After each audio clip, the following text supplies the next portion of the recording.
Welcome to Mainland Television Regional News. I'm Graham O'Brien and today's news, military publisher in town, GE Aware spokeswoman talks council's use of Roundup and much more.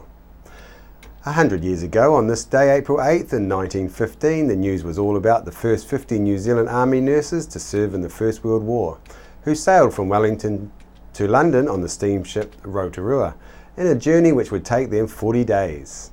This weekend, the Nelson Provincial Museum is having a theatrical recreation of the return of Nelson nurse Nellie Costa, who was the sole survivor of 11 nurses on board the Marquette that was sunk in World War I and was headline news in 1915.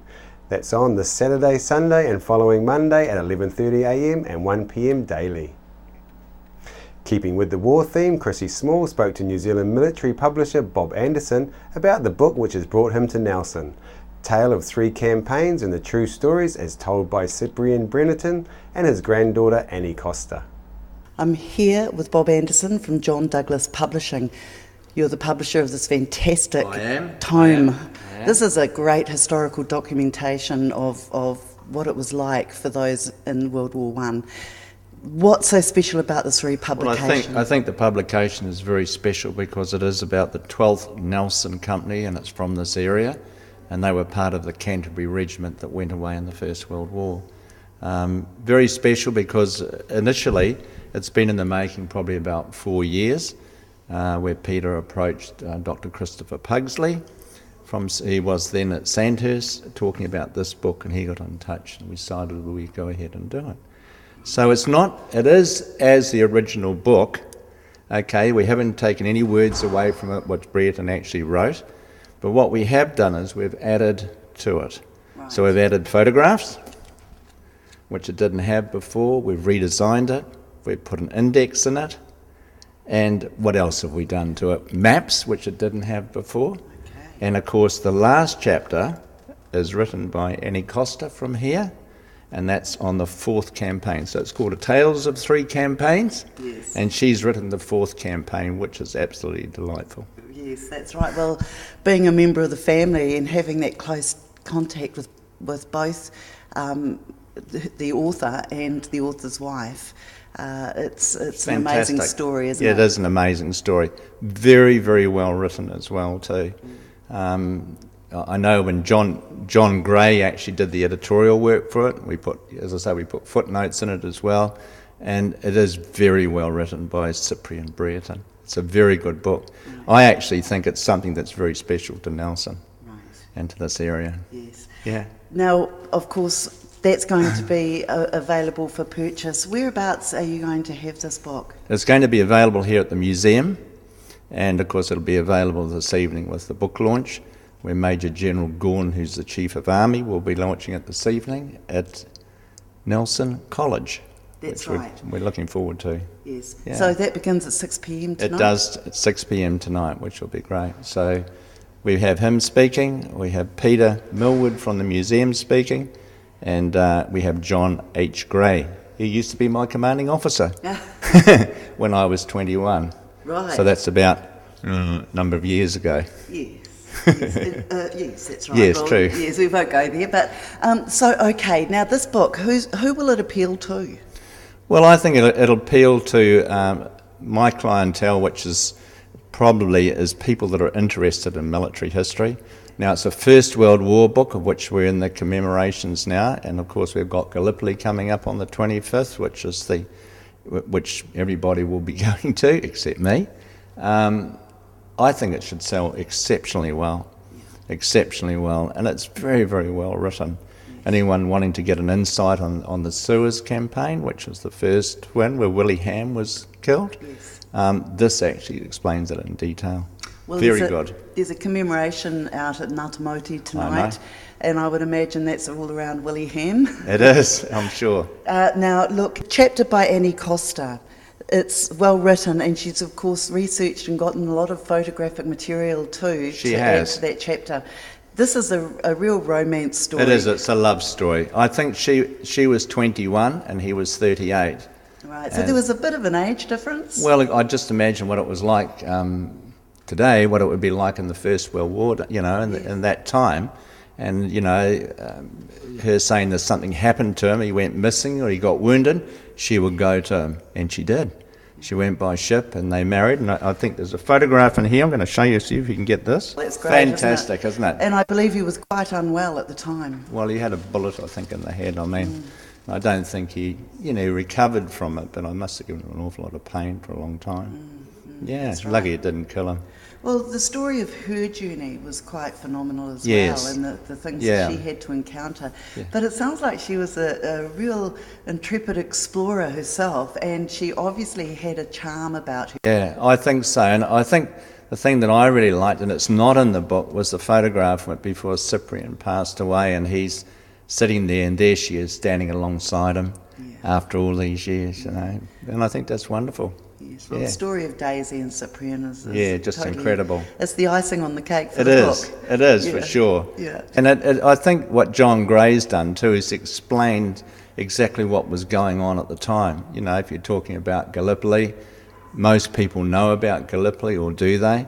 But of course, from a soldier's point of view, for a lot of them that are actually there, they only see the proportion that they were involved in. So he's got an overview, which is very, very good, and we put footnotes in as well too. Great. Yeah. Oh, well, it's excellent, and look, thank you very much for your time today, Bob. Not a problem. You've got a busy day ahead. Busy day, for sure. And obviously you're going to be a lot lighter at the end of it with less books, I would imagine. Hope so. People are being asked to contact police regarding 15 rare and expensive palm trees that have been stolen from a property in the Tasman area. About 10 of the Cycas revolta palms were taken in the burglary. They are about 15 years old and have been grown in grey plastic 60-litre containers. The palms are about 1.5 metres tall and wide. Anyone with information that may assist in locating the plants or those responsible for the theft should contact Nelson Police or by calling Crime Stoppers.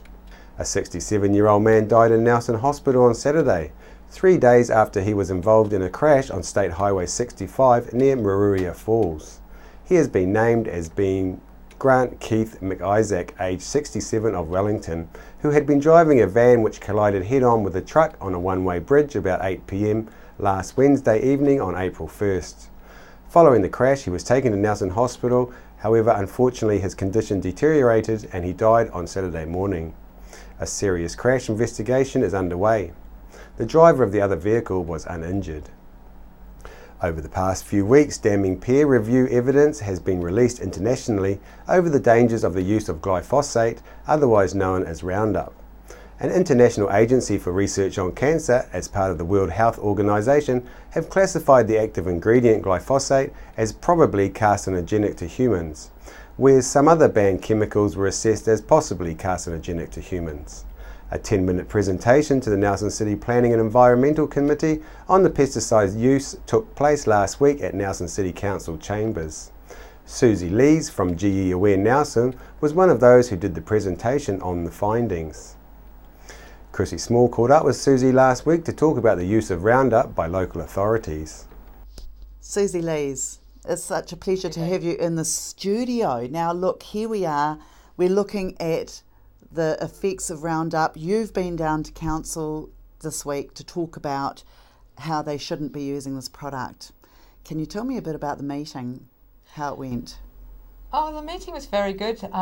People seemed very concerned. The looks on their faces told that they were concerned when they saw our presentation, which was mostly about the recent research that's been released by the IARC, which is the International Agency on Research into Cancer for the World Health Organization, which has shown glyphosate to be one of the highest categories, which is probably carcinogenic to humans. The only higher category is category 1, which is carcinogenic to humans, and they've got things like asbestos and tobacco in that category.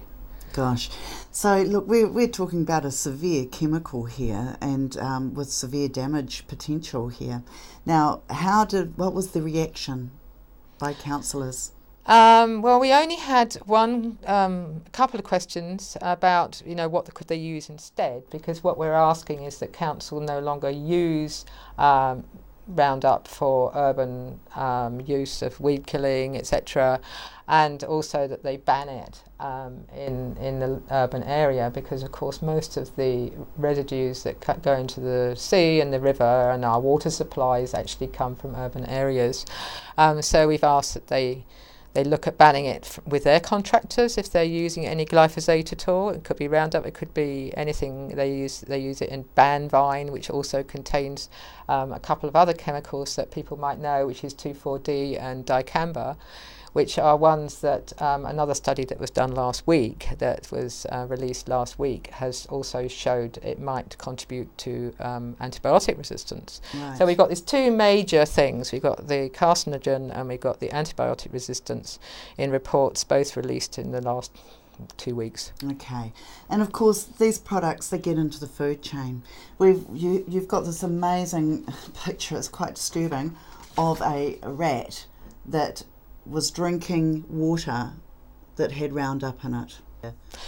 This one isn't part of the World Health Organization study. But there are other studies that there have are. been done. I mean, what have we got here? We've got well, the actual the IARC report. This is a review of it that was published in the Lancet, which is one, as you know, one of the major scientific doctors' journals yes. in the UK. Yeah. And so this was looking at the carcinogenicity of glyphosate, along with with 4 other chemicals, and that was for this international body. And there was scientists from 11 countries, and there were 17 scientists from 11 countries, and they were all independent. So right. And when was this published? That was published in March.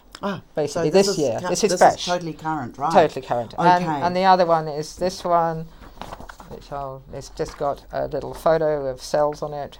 It's a study done by our own Professor Jack Heinemann down at University of Canterbury. Yes. And he has found that glyphosate, 2,4-D and dicamba have been found to affect bacteria in ways that could promote resistance to antibiotics, to common antibiotics. Okay. So, I mean, and what we have to remember is that actually glyphosate was registered as an antibiotic in 2010.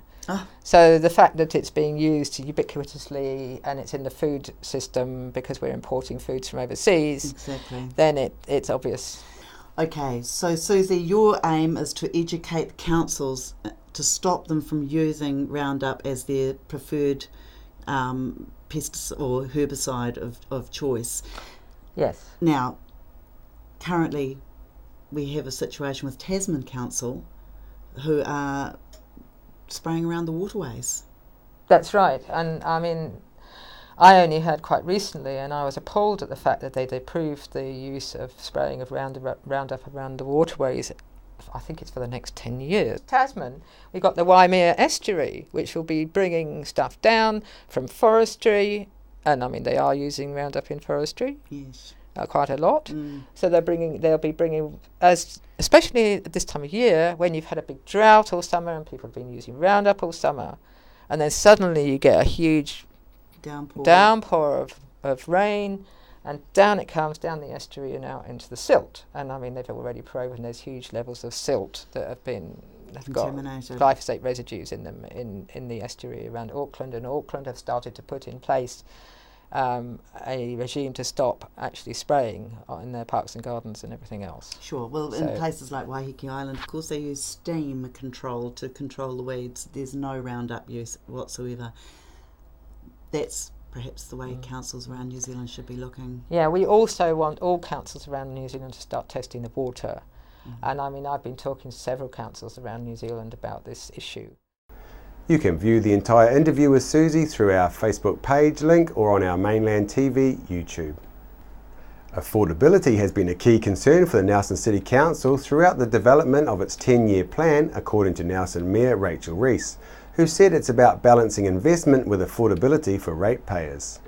By prioritising the management of council's debt levels and avoiding burdening future generations with unsustainable debt levels.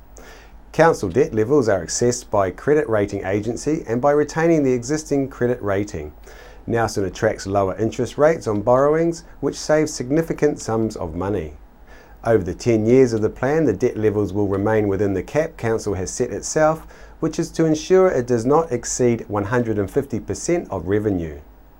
Rates rises average 2.7%, including growth, over the 10 years of the plan, with Council capping rates rises to no more than 2% above the local government cost index. Mayor Rees said that Council needs feedback from public, as a more liberal approach to budgeting would require Council to change its policy and set new higher rates and debt caps. Alternatively, if residents would prefer to be more shaved off the proposed work program, Council wants to know which projects or services should be a lower priority for the city. We have an excerpt for you of the recent interview I had with the Mayor, where we touched on the subject of rates. So we go out actually with something that's much more readable, a consultation document. It's away at audit at the moment, then it will come back from audit, and hopefully there aren't too many things that audit want changed, and then it'll go out for consultation. Yeah, I was going to say, can we please have one that I can take out on the street and we can have a look at the debt, what we make, and a real clean, simple layman's terms. So and we'll put it to the test. I'll take that out onto the street and I'll ask somebody, a lot of people, if they can do that. With all these added costs that are coming up with the strengthenings and everything that's going on, to use an old phrase, are we in for a mother of all rates increase? No, I think we were at, and I spoke about this in the last annual plan, and I said one of the things that I think we've got to do is be prepared to look at things in the longer term. And what I've watched councils do is go up and down, up and down, up and down with rates. You know, and they tend to be really high. I've never seen it down. I've seen them. I've seen them quite high the year after an election, and I've seen them quite low the year of an election. Yes. And you know, I'm taking a bit of a risk here, but I've tried to get things more on an even keel. So this year, and it won't actually lock in until about June, because there's so much variation that happens with this year's you know, the numbers as they come through. We've got all the submissions process to go through, and we respond to the submissions. But what's headed off to audit is a 3.6% average rate rise.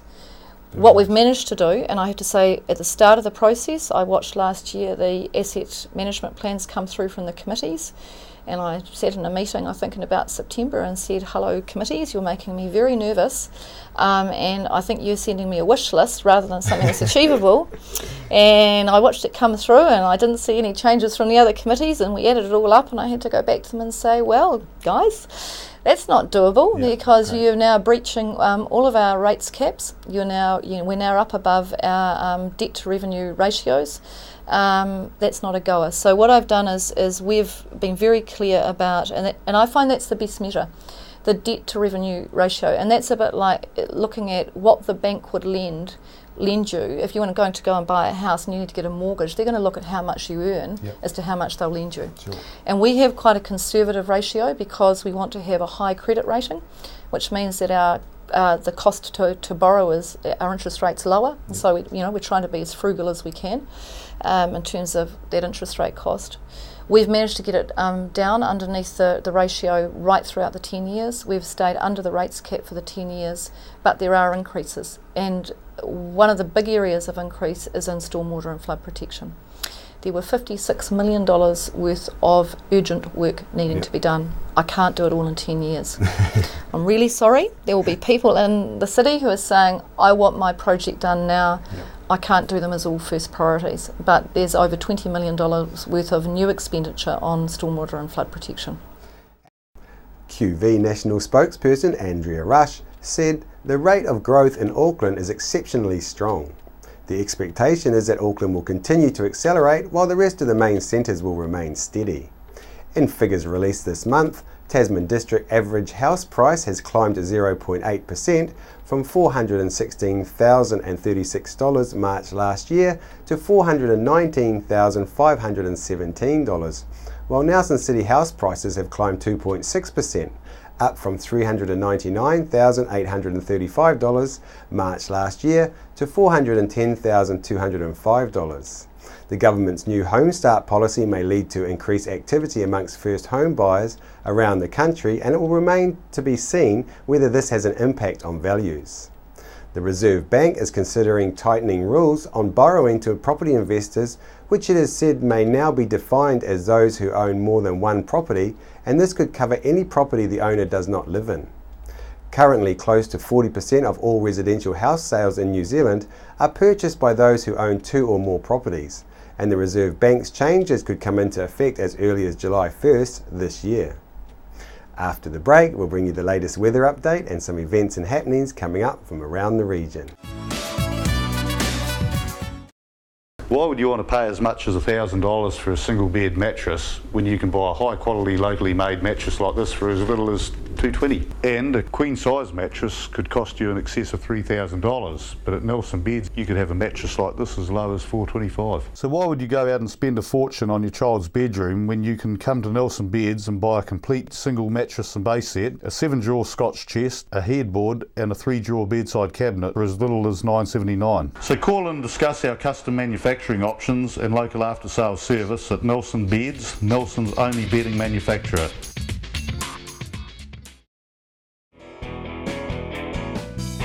Discover the Belgrove Tavern just 20 minutes south of Richmond on State Highway 6. A restaurant, functions, weddings, barbecue, a garden bar with lots of room for kids. Come and see us. Hi, my name's Ian Mortimer. Mortimer Auto Upholstery is your one-stop shop for all your upholstery needs.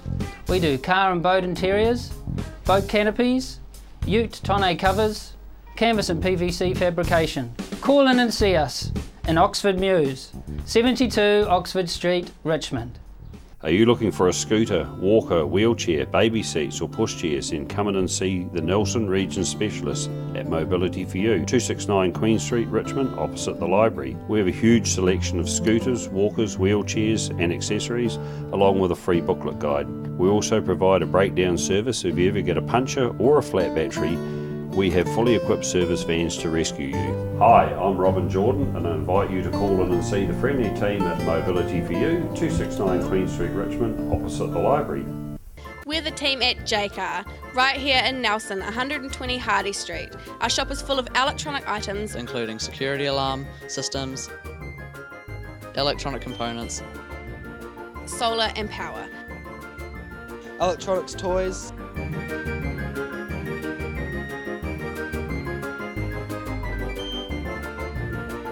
sound systems, cables and much, much more.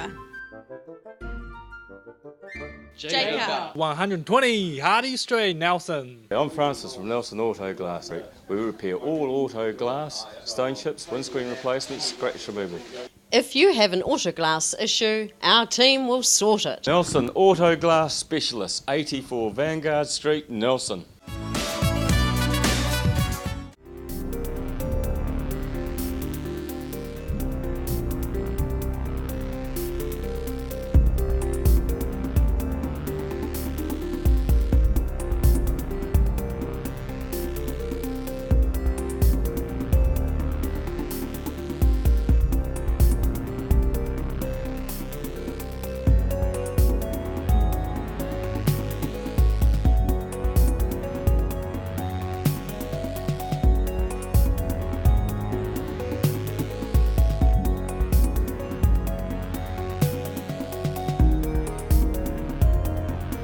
The Mai Tai quiz is set on the new section of the Mai Tai Walkway, and you can do it as a fun Easter holiday activity with the whole family and be in to win a prize by matching the native plants to the numbered locations. This runs through till the 17th of April. For more information, please go to the link below. In the temporary Suter Art Gallery at 28 Halifax Street, the exhibition Min Kisi Art and Belief in West and Central Africa, a presentation of masks and statues from West and Central Africa delivering messages about culture, traditions, histories and beliefs. It is running until the 12th of April. On behalf of the team here at Mainland Television News, thank you for joining us, and we'll bring you the latest news and events from around the region again tomorrow.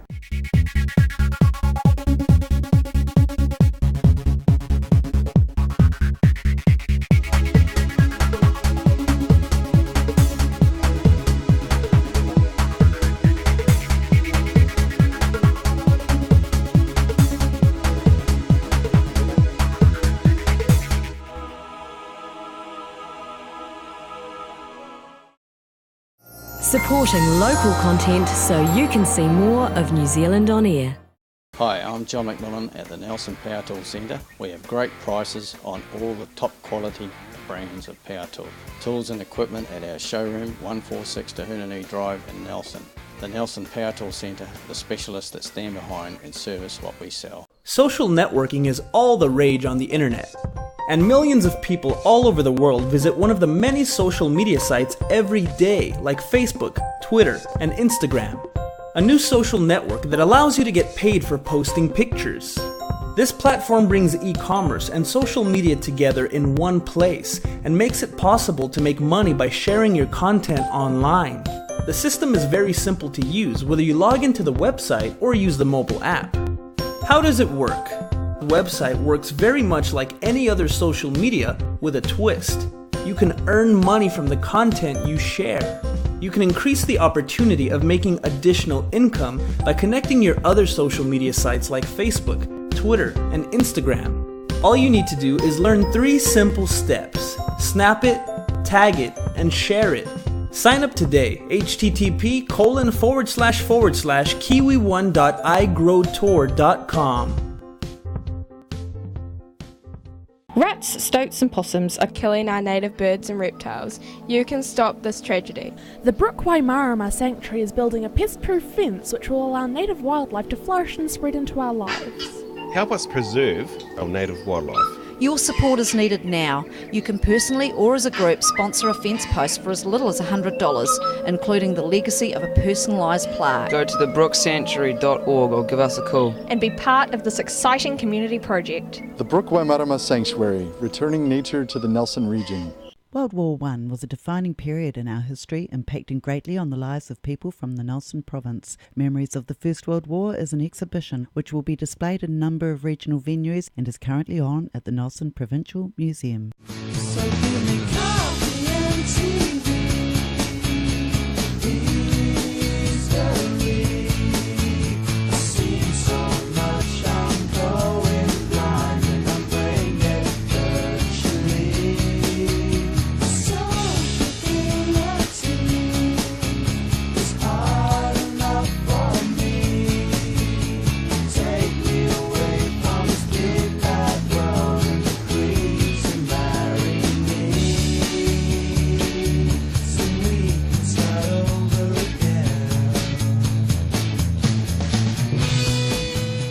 I'm Francis from Nelson Auto Glass.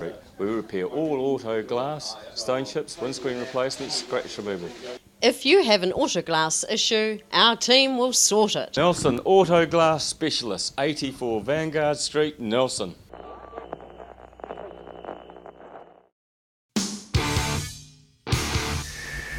.1 The Shed. We're the team at Jaycar, right here in Nelson, 120 Hardy Street. Our shop is full of electronic items, including security alarm systems, electronic components, solar and power, electronics toys,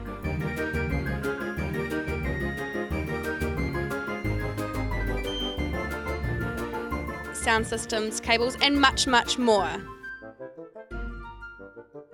Jaycar. 120 Hardy Street, Nelson. Are you looking for a scooter, walker, wheelchair, baby seats or pushchairs? Then come in and see the Nelson Region Specialists at Mobility for You, 269 Queen Street, Richmond, opposite the library. We have a huge selection of scooters, walkers, wheelchairs and accessories, along with a free booklet guide.